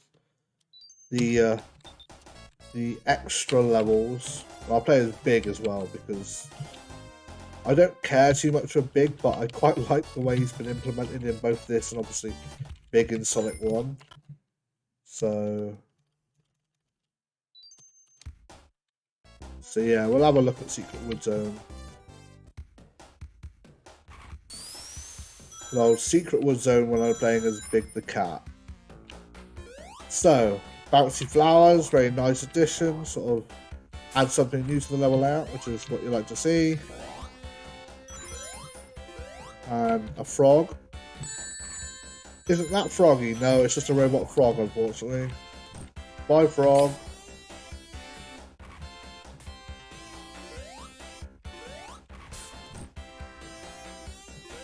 The other thing I have to be very careful about is the fact that because Big feels so clunky to play as, I am prone to just jumping in a death pit purely by accident.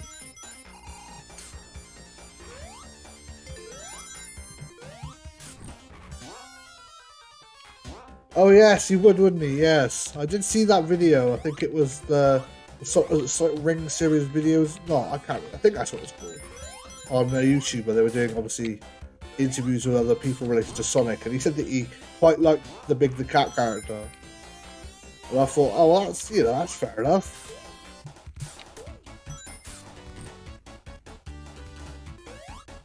Yeah, there's no issue with them as far as I can see, Delta. Let's grab and get on there.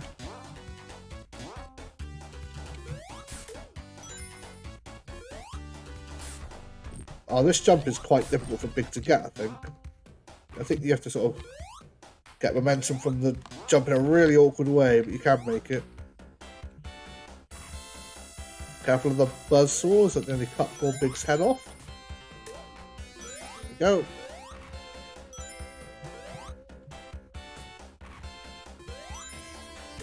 Yeah, get out of the way, you. The woodcutter. Whee! There's a lot of reused elements of this that are quite clever. Obviously, with the badniks, I mean, you know, obviously the snail and the new badniks, for example, like the woodcutter, which I still think is pretty cool looking badnik. There you go, for a lure at him. Try to cut down trees. Well, that was my own fault, wasn't it? I jumped into that, so... There you go. Should be to get past it. Nope, that was just bad timing on the lure throw there. Obviously, I've seen many different iterations of Wood Zone in different hacks, but I quite like this one because obviously the new elements sort of make it feel a bit different. You know, with the flowers and the bouncy spring logs. Oh yeah, it's got a roll around here. There we go. I'll have that one up, please.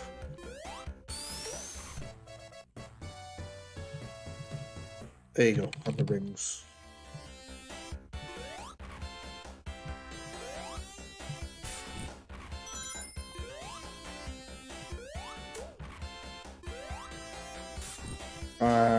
Should be to get up here.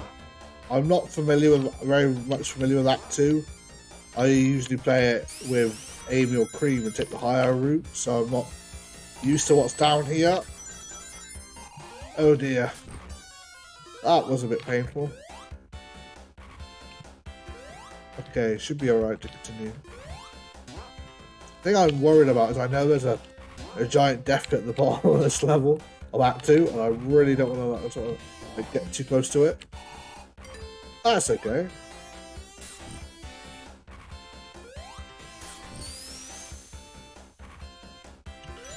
Okay, I think we need to build some speed up, so let's go do that. And then run into a snail. I try to go from this side. For it to get up there now. There you go. No! Yeah, I got there. Oh dear. Yeah, that was never going to work, was it? Oh man, there's so many puzzles. Oh wow, that's cool.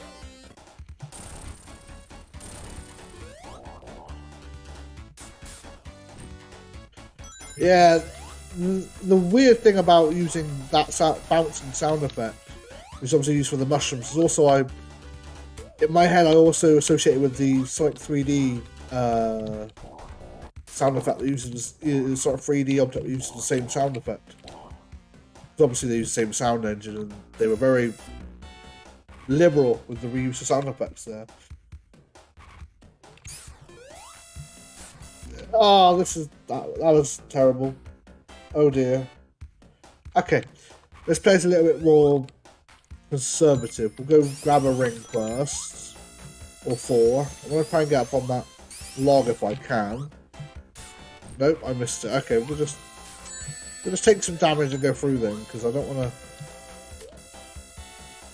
waste time trying to get up there.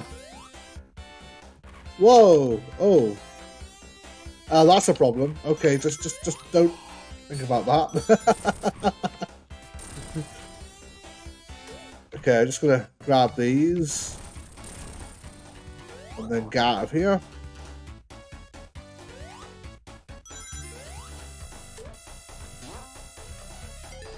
Another checkpoint. That's nice. This week I'm not gonna go up to the same one again with the spike set and the woodcutter right next to each other. Oh, and we got some speed. There we go.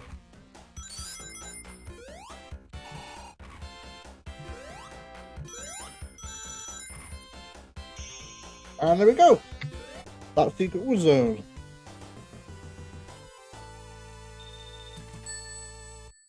Quite an enjoyable little extra level, that. And then we're back in Metropolis 3.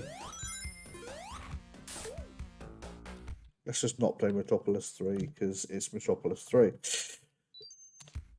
The only other thing I probably will show off actually is, I don't know, if I go back to the options for a second. This is one of the things that's sort of reared its head recently in a lot of hacks, but this one does a rather good job of it too. It's difficulty levels.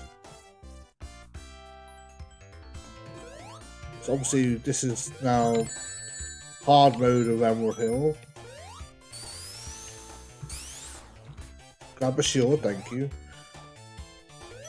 The thing I like about difficulty modes is not only does it obviously add an incentive to come back and play it on a different difficulty, but the way that other ROM hackers approach difficulty levels is also fascinating to me, because obviously you've got Sophie Dude who did Sonic 2 Anniversary Edition, and that has difficulty modes, and that has its own hard mode, and obviously that plays completely different to this hard mode. And I know of 2 other Sonic 2 hacks that also have or will have difficulty modes, and they have their own approach to how they think a hard mode should be. And it's usually where, you know, hard mode generally is just to say, oh, not about Froggy, it's worth picking up. But no, hard modes are usually dependent on how the ROM hacker themselves sees how a hard mode should be. So they sort of take liberties with usually the object placement and move things around to sort of suit a bit more of a difficult challenge, but still obviously mostly fair. But it's rather funny to me that you know, obviously it's still the same mentality as like Jam, where the layout itself doesn't change. Still using the same level chunks, still using the same general principle. I think that's what defines it from being like an encore mode. Because an encore mode, typically, as we've seen in Mania, are harder versions of the layout, but the chunks might change a bit, or other things might happen. You know, palette's different, for example, as well. But yeah, I quite like the various different types of hard mode I sort of have encountered. Yeah, his big shield doesn't really fill his body, does it? Because of how small it is. No, I can't make that jump. Although I can't remember where Froggy is in this one. I think I got Froggy in like the first 3 zones, like, you know, the first 6 acts of this game, and then by Casino Night, I literally couldn't figure out where he was, so I just carried on playing normally as Big. I'm just gonna bounce around. That's pretty cool. To combo the bounce. I wonder if I can combo out some of these ones here. No, they're not stood in the best position. If I didn't get them to come back, I'm going to get up there. I don't know why when I get up there, I just do because I can.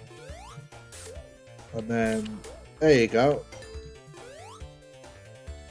Something just a little bit satisfying about doing that.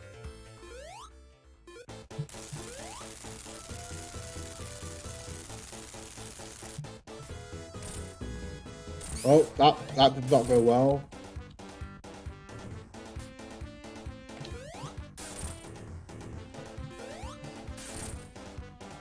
Just gonna try throwing the lure, hit him off screen and then jump and bounce on him. Timing's a bit difficult though. Works if you throw it a longer distance, you have enough time to jump as it comes back.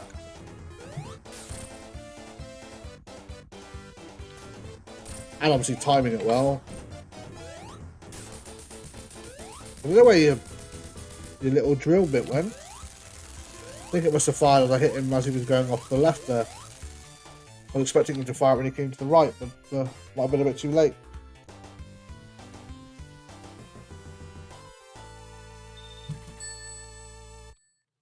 I'm not going to try a big voice either, because that would just be terrible. I can't do very many voices either. You know, some people think they could do like, you know, oh, I can do voice acting, I can do different character voices. Yeah, I've been told by like a few people that I can do some, but I'm not even going to attempt any of them on stream just to embarrass myself.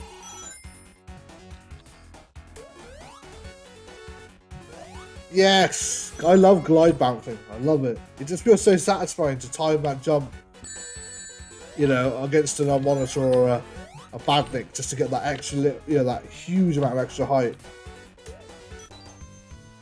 I knew Froggy was there to the left. Threw the lure out to try and grab him. I love that you can do that.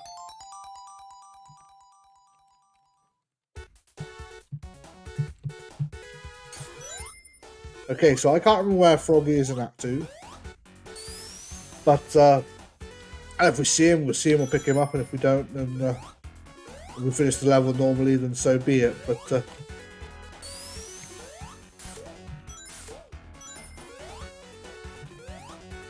okay, you spiders annoy him. Why can't I hit you? Oh, never mind then. I think what must have happened is they thought they'd picked up a character. They must have like tried to grab the lure and thought they had a character. Okay. Oh yeah, Big barely fits in the tube as well. Sort of overflows just a little bit. It's to be understandable given someone of his carriage.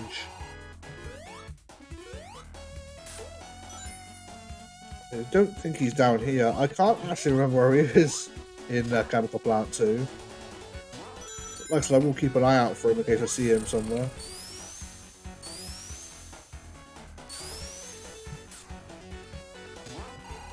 Not up there, is he? No, I don't think so.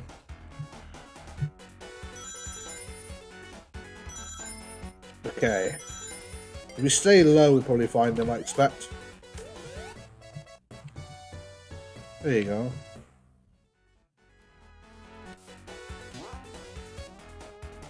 Right. Let's check whether he's down here. I don't know whether he is or not. No. If anybody knows where Froggy is in this act, please tell me, because I actually can't remember. I expect him to be like hidden, but not like... what's this down here? It sounds like garbage of some kind. Weird. Okay.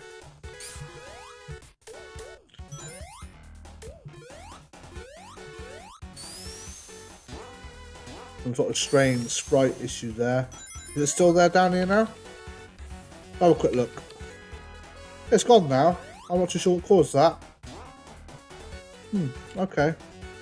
Probably not anything to worry about, but it was just strange that I saw this weird line of tiles that didn't match up to what I was expecting.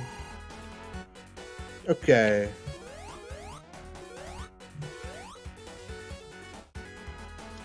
I like how so many people hate this bit. They're like worried about doing it, and as far as I can remember, I very barely ever had a problem with it. Not to like make myself sound like I'm a great Sonic player or anything, but it's not one of the most challenging parts to me, even if it is just riding those blocks up there. Okay. But at this point, I think he might be on the upper path up there somewhere. Yeah, it's fine.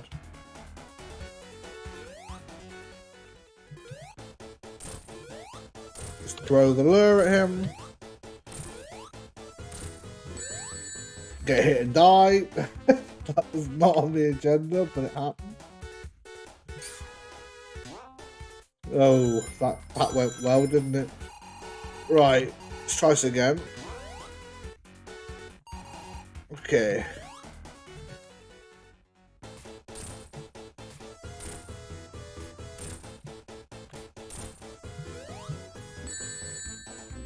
Nope. I'm focusing too much on hitting him with the lure just to look fancy, and I'm just dying. My own fault, really.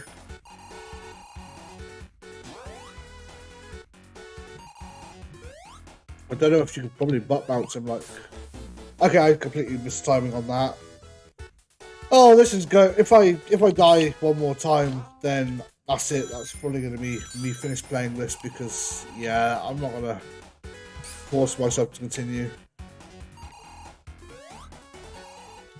Right. 4, 5. Okay, there you go. I think I got him.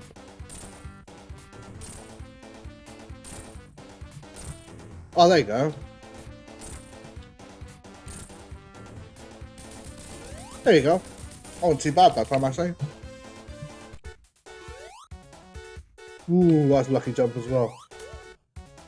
Yeah.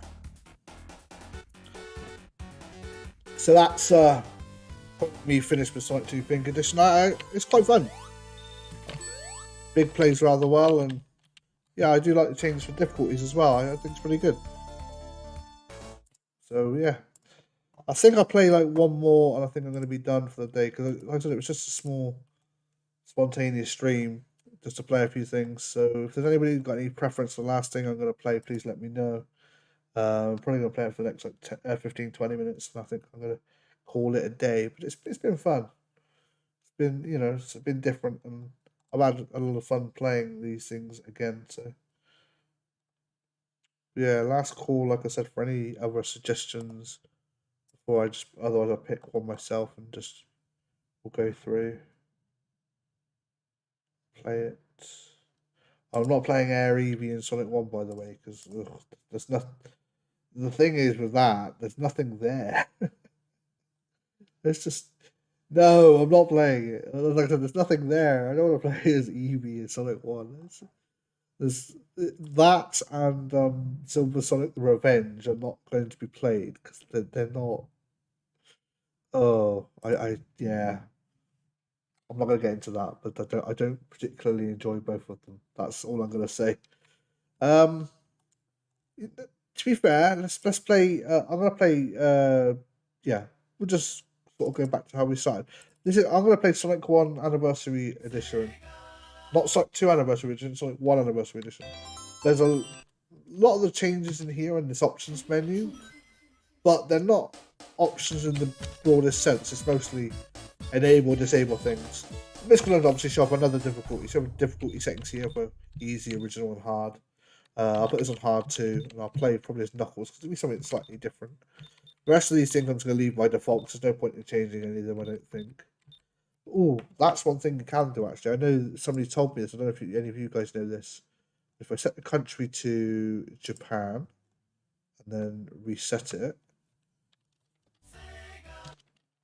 I was told this. I don't know whether it works. We'll find out whether it works or not in the stream. So we took out the Knuckles.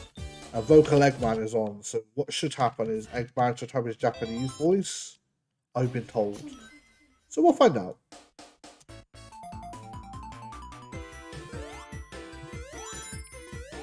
So this is another hack that has difficulty levels in it, and it tries to sort of take Sonic 1 and make something a bit bigger and grander with it. The sort of concept feels somewhat similar to Definitive, but not on as big a scale.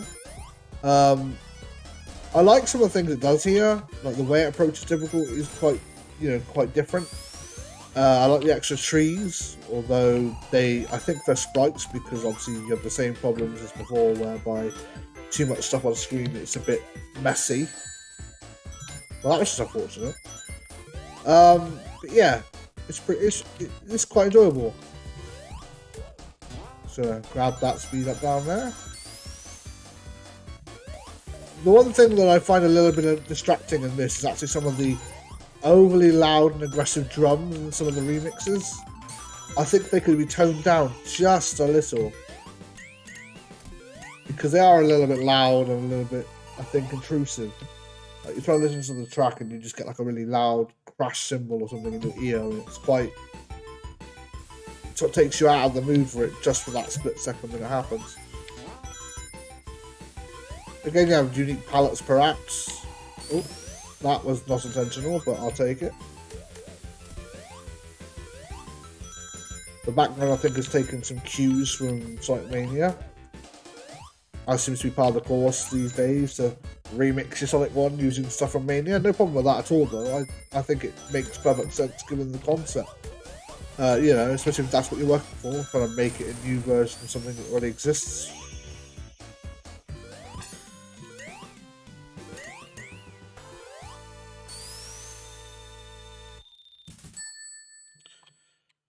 Oh, by the way, if it wasn't clear, Knuckles' socks are blue and yellow lines, and the same as the signpost at the end of the level for his background.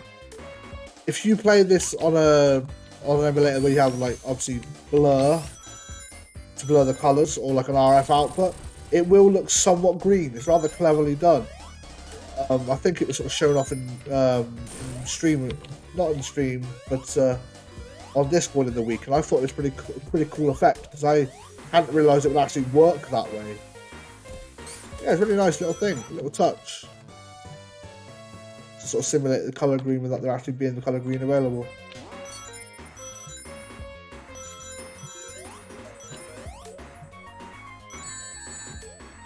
So I'm gonna say this while this is playing, if you could hear it. That crash noise in the background is very distracting to me. It's a little bit too loud. That's all I can hear when it's playing. It's just crash, crash, crash. It's like, yeah, I get it. I get that it's a remix of Sonic Advance, but please tone it down just a little bit. I went over the monitor. Let me try that again. Thank you. Right, let's see if we have Japanese Eggman.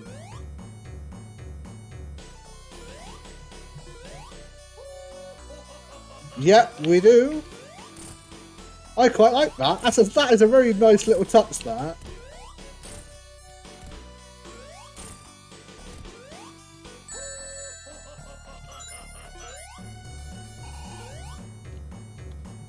Okay, I'm playing this terrible.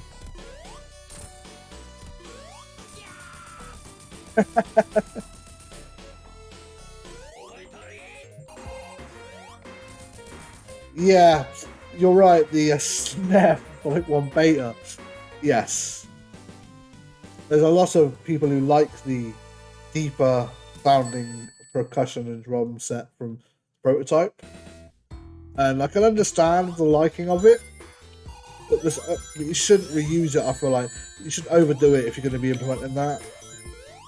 I think there's a reason why the slightly calmer final version of the percussion, the drums sounds a little bit nicer, in my opinion, of course. Just because it's a little bit calmer, a little bit less harsh on the ears. Like I said, I feel like this just sort of vibrates pretty hard against your ears when you hear just like I said, when it plays constantly in a to build up the background, and it's a little bit harsh.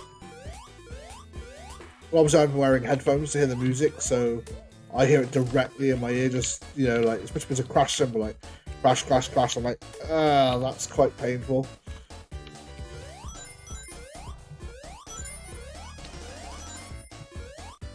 Yeah, it's in the same vein as Sonic 2 Anniversary Edition. This is a very nice version of Sonic 1 that sort of adds in a lot of extra things, like, you know, character selection, the option to turn things on and off in options, the extra level layout changes from the mobile versions, and a small bunch of extra features as well, like that, you know, don't feel out of place. Okay, the weird fireball sound effect when they hit the lava seems a bit off there as well. Not too sure why it uses the fireball sound effect, but I mean, it's a decision. A decision was made. Whether I agree with it or not is a completely different matter.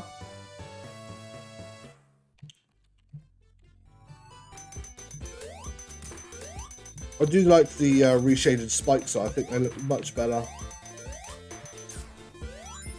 Obviously, this background has obviously had a slight overhaul as well with the mountains, although they do look a little bit. I don't want to. I don't know what the right word is. I think it's like 90-degree angle. I feel like it looks like on them. Which isn't entirely true, but they look a bit cut off in places.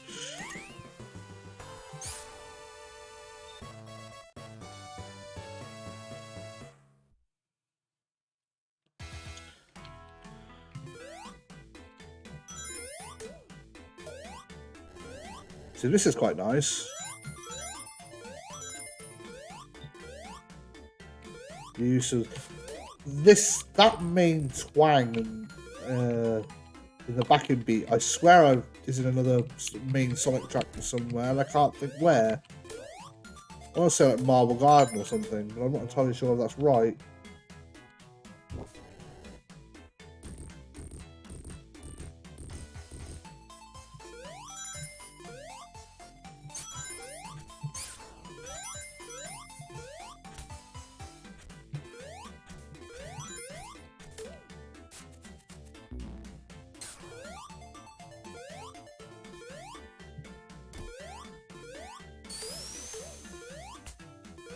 The slight colour change here is quite nice as well. It's not like very strong, but it works. One of the things that I struggle with myself, as you don't know if you know this, some of you might, is I'm not the greatest at making palette changes. And I've tried on some of the projects I've worked on before. I usually end up being known as the guy who set what's called desaturated colours, which is a mood. Not intentional, but it does seem to happen with the colours that I pick. I was wondering if that would work still, but I don't think it does. I'm going to try it with this one as well. No, you can't do it anymore. You're supposed to just duck under those. I think the object's been sort of expanded just a little bit, so you can't do it. And hopefully caterpillars have been fixed too, so they no longer hurt you when you spin dash into them. And that was just bad timing again on my part. I do like the colours used in the sky though, they fit rather well.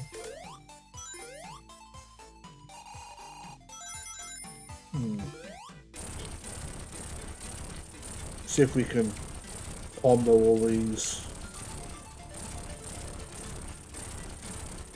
I mean, you are right, yeah.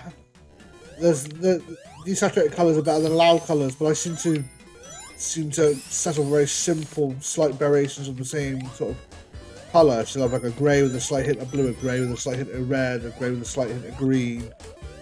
And most of the colours for most of the levels that I've tried to implement before have looked like that.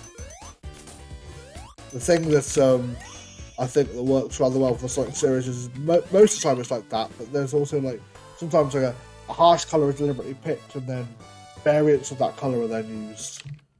So you sort of like pick a harsh orange, for example, and then fade it into a light brown. And I think it's that starting colour that sort of establishes how that works rather well. That was a terrible glide hop. Didn't work. I'm hoping the layout is still up here though, in the mobile version. It is, mostly. Although that's a decision.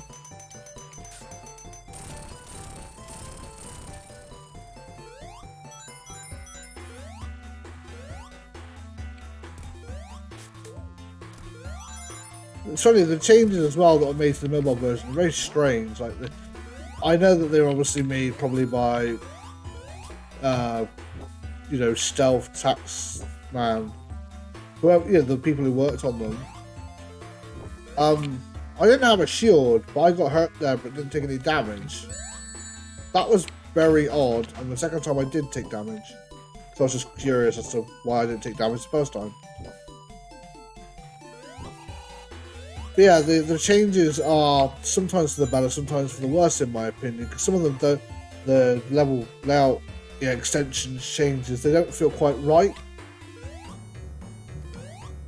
And that's my opinion, obviously, as somebody who is mostly focused on level layouts.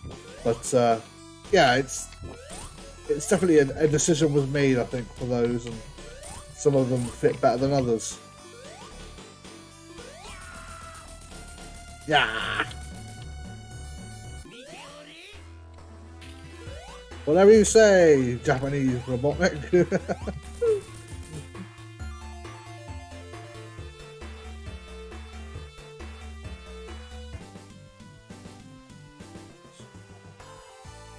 What's a percent that?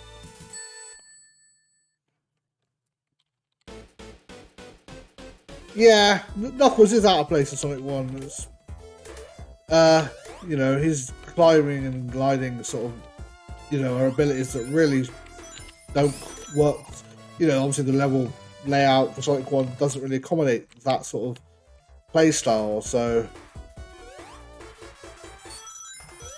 But, you know, you have to do a lot of work, obviously, to get that to work properly, but that was quite a nice glide hop until I went off the screen and then couldn't control him anymore. Knuckles, get up there, please, thank you.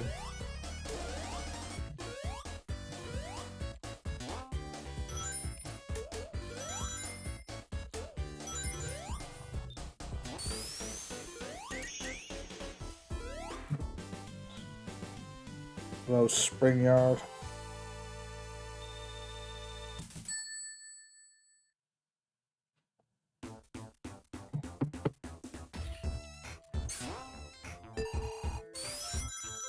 And now I'm reminded of Carnival Night Zone.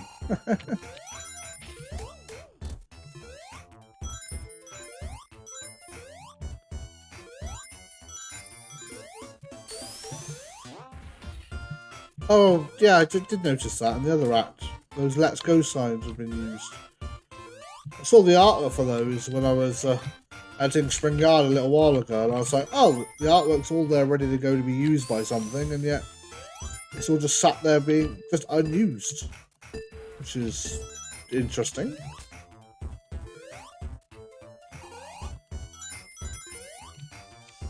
Yeah, Carnival Yard Zone.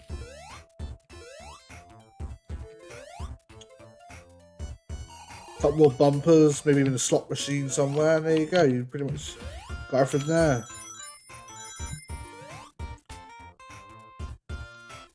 I was wondering whether this passageway up here would be put in as well. Seems to be one of the ones that people don't realise is in there in the mobile version. There's like a passageway at the top of Carnival. See, I said it now, Carnival Yard. I said it by accident. Spring Yard 2. I think that it's one of the passageways that isn't in, what do you call it? Sonic Delta. It doesn't have it in its version of Spring Yard 2. One of the passageways that's missing.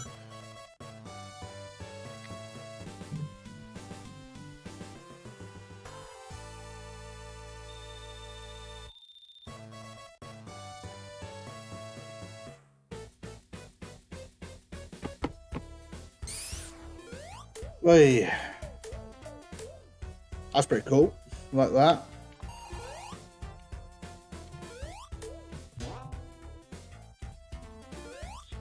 And again with this percussion that I know I've heard somewhere before but can't quite place. Oh. And now we get incredibly loud, slightly obnoxious drum. Lovely.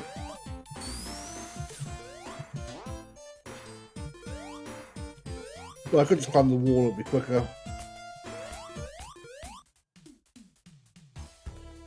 I I don't know what it is about using a drum that loud out of nowhere. To me, it just seems a bit strange. Like whether that's it's a questionable decision, and whether it should be looked at in more of a contrasting light to the rest of the track. Because the first part of this is quite relaxed, and it starts now.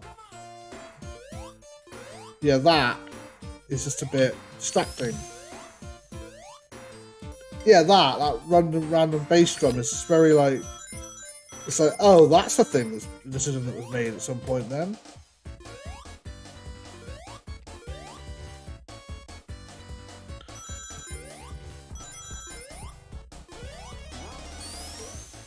Grab those. The reason I stopped, wasn't too sure why.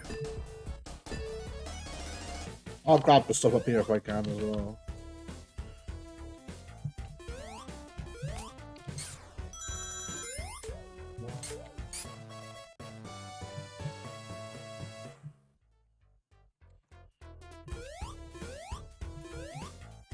Just glide over these, which I just feels a bit cheap, but if you have the glide, yeah. I still quite like that, having the Japanese Eggman voice. I quite like that. I think maybe you could have that as a switch though in the options. Because having to switch the console to Japanese to do it is a bit of a strange decision.